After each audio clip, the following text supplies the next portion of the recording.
Finalmente qualche cosa si muove. Nell'articolo di oggi del Sole 24 Ore che vedete qui di fianco si parla di buoni spesa turistici per un investimento complessivo da parte dello Stato di circa 1,2 miliardi, 1,5 miliardi. Miliardi da spendere per pacchetti vacanze di minimo 3 giorni, quindi di un potenziale sgravio del buono utilizzato da parte del sostituto imposta, ovvero sia il datore di lavoro, nel mese successivo al mese di erogazione. La strada sarebbe quella giusta, ma è indispensabile migliorarla per salvare tutto il comparto turistico a partire da circa 9.000 punti vendita che sono le agenzie di viaggio, oggi in grandissima sofferenza.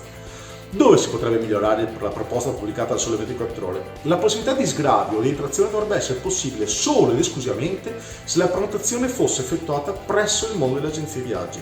Questo per svariati motivi. Innanzitutto si bypasserebbero le prenotazioni attraverso le OLTA, ovvero quei siti internet di prenotazioni hotel che per la maggior parte hanno sedi in paradisi fiscali tipo l'Olanda. La medesima Olanda, che pur essendo un paradiso fiscale ed essendo in Europa, oggi sta osteggiando le politiche europee di autosostegno. Così facendo si andrebbero a mantenere attraverso un'economia circolare i flussi economici a casa senza esportare denaro. Si darebbe ossigeno ad un comparto oggi massacrato e ribadisco, quelle 9.000 agenzie viaggi che in questo momento vedono il loro presente assolutamente azzerato e il loro futuro assolutamente critico.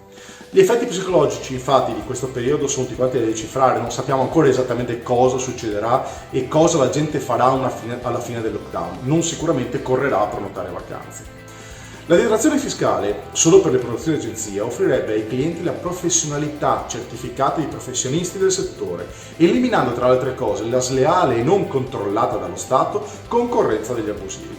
Le strutture ricettive saprebbero di poter affidare le proprie strutture in mano a professionisti. Lo Stato potrebbe avere un controllo di una certificazione delle spese che incidono anche negli studi di settore. Ma ribadisco, la cosa più importante, si darebbe l'opportunità ad un settore di poter ripartire. 9.000 agenzie sono almeno 18.000 famiglie.